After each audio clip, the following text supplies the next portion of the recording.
Alright, I am excited to finally do a deck profile on the Light Machine Sworn deck that I played at YCS Raleigh. So here we go. First off, we've got 3 Raikou, part of the Light Sworn part. This is a heavy Light Sworn deck, not just a 3 Raikou, 3 Lila build, but we do run the 3 Raikou, 3 Lila. Then getting into the quote-unquote real Light Sworns, we've got 2 Celestia. This is a ridiculously powerful card when you resolve it, actually. Lumina, obviously, good card. Sets up plays, obviously, too. Arcus, this thing can set up sticky situations for your opponent, honestly, with them not being able to target stuff, including Engrave. Aaron, I don't think I had any Aaron plays that mattered throughout the day, but it's just there. Decent name. Jane, also an okay name. Jane did get over some stuff today, or I mean last weekend or whatever. 1 Wolf, because it's like kind of a Light Sworn deck, and I do like the ability to maybe mill it, and it's again an extra name, plus just a recharge target.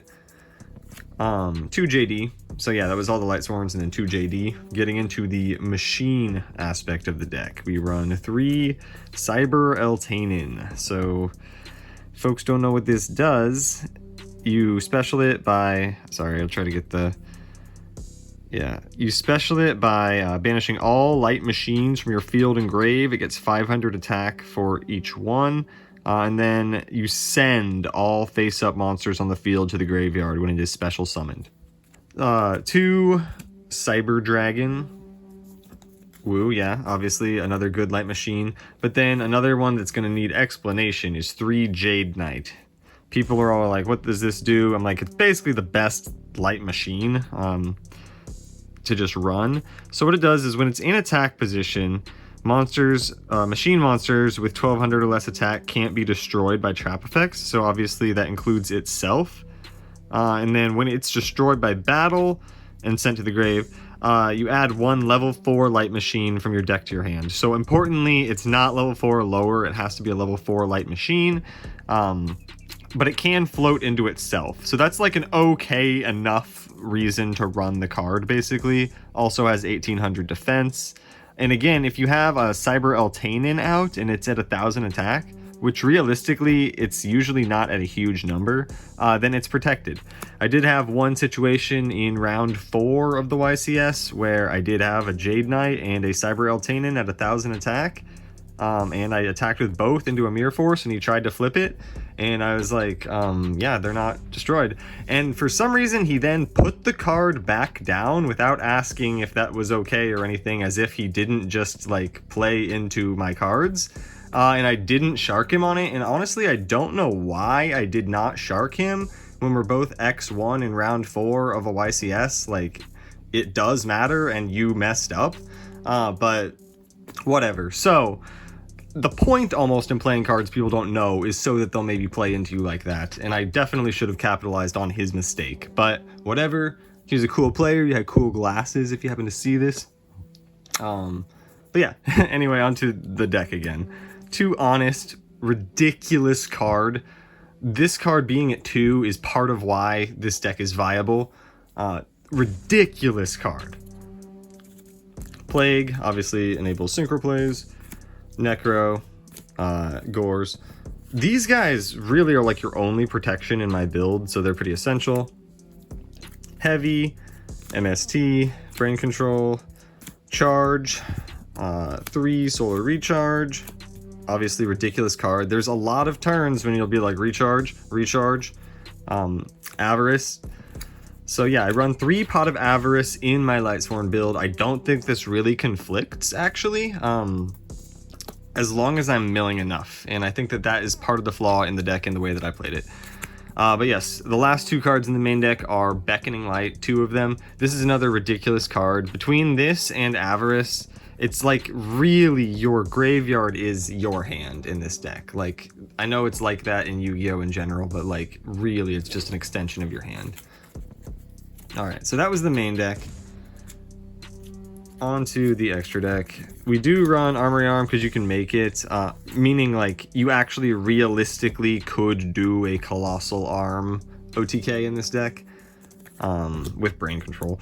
But yeah, so Ally Justice Catastor, an android, Flamvel, Uriquise or whatever, Tempest Magician, the Lightsworn, obviously kind of staple, Brio, Goyo, Black Rose, Ancient Fairy, Black Rose, Stardust, Thought Ruler, Colossal. Another one that's not in every deck, I guess, is Mistworm, and then the 2 Chimera Tech, which I did have the opportunity to make, I think, throughout the day. Yeah, I did. Yeah, I did. I think I scooped up like a card trooper. I either scooped up a card trooper or they left a Cyber Dragon on board against my deck. Like, but yeah, I don't remember which of the situations. But anyway, so onto the side deck, 3 Consecrated Light. 3 different rarities or printings of Consecrated Light. Shout out to Michael Boyd from the Edison Club for just giving me one of these for free. That was obviously very clutch. That said, round 1, I learned in tournament that in Edison you can just tribute a Consecrated Light away for a Sirocco or a Caius or whatever. It doesn't create a situation where you're not allowed to even attempt to summon dark monsters. So yeah, I learned that in tournament, like I said. That wasn't fun. That said, when I think about the game state, it wouldn't have actually changed anything other than maybe I wouldn't have even summoned the card in the first place or whatever. But yeah, I think basically people told me this card was good. I wasn't running it prior to the event. I hadn't played the build at all prior to the event though. People told me this was good. I think I would cut this to 2, especially for my locals where like one person who shows up sometimes plays pure Black Wings, and I think this is supposed to be for pure Black Wings, and I misunderstood and was putting it in against Vayu. I learned not to just normal summon it turn 1 against Vayu at least, and then every time that I didn't do that, they did open card trooper anyway, so that was validating at least. Back to the side. 2 DD Crow. I've been doubting DD Crow, but obviously if you mill this in this deck, it's an Avarice target, and I've seen other people have some devastating DD Crows lately, so I'm regaining a little bit of faith in the card, but once again, an Avarice target. 1 Fossil Dynapachycephalo. I'm not exactly sure that it fits into the deck, but you do run Raikou and I guess Jade Knight, and that inherently makes setting a card better. And I guess it's okay against frogs or just things that it's decent against. 1 Thunder King Ryo. Obviously this is a light monster, so you can grab it back off Beckoning, and people say that Thunder King's better in Lightsworn for that reason. That said, it's still like only okay against the stuff that it's amazing against the stuff that it hits, but it's not nearly as like blanket amazing as in a format like Tengu, obviously. That said, 19 body that can protect you from Cyber Dragon also is pretty decent. 1 Soul Release, because I can't run stuff like Macro or whatever. That's not why. 1 Soul Release just because Soul Release is good, I guess. And because I have a super, that's why. Like, genuinely, I run 1 because I have 1 super rare, is why I run 1 copy. Twister, because I was worried about losing to things like Royal Oppression or just back row that I could potentially chain to in order to stop it from stopping me. Worried about losing to things like that, as well as just another card for Black Whirlwind, I guess. 1 copy of Imperial Iron Wall. This is what I would probably change to 2 and 2 Consecrated Light. I played 1 just because I have like misprinted, there's no Eye of Anubis, or it's like half missing. So again, letting my rarities motivate my choices. 1 copy of Royal Decree. I'm trying out the thing in this deck where you do the thing where you run one copy of a bunch of side cards. So I run 1 Decree, 1 Pulling the Rug, 1 Bottomless.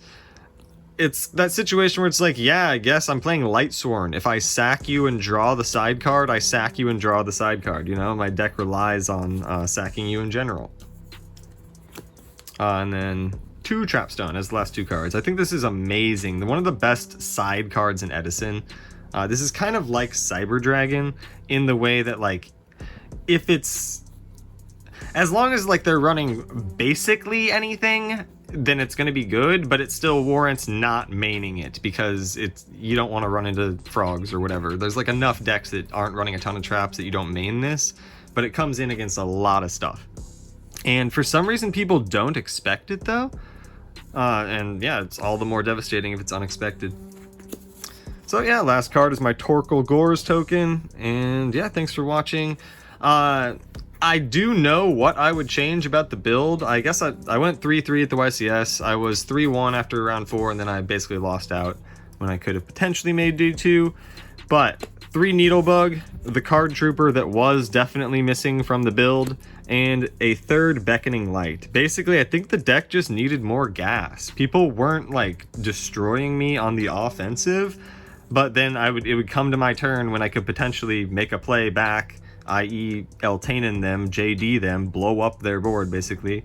And if I had some of these cards, potentially, I could have done that more often. So I'm excited to try out a even more all-gas build at locals next time I go. Thanks for watching, and peace.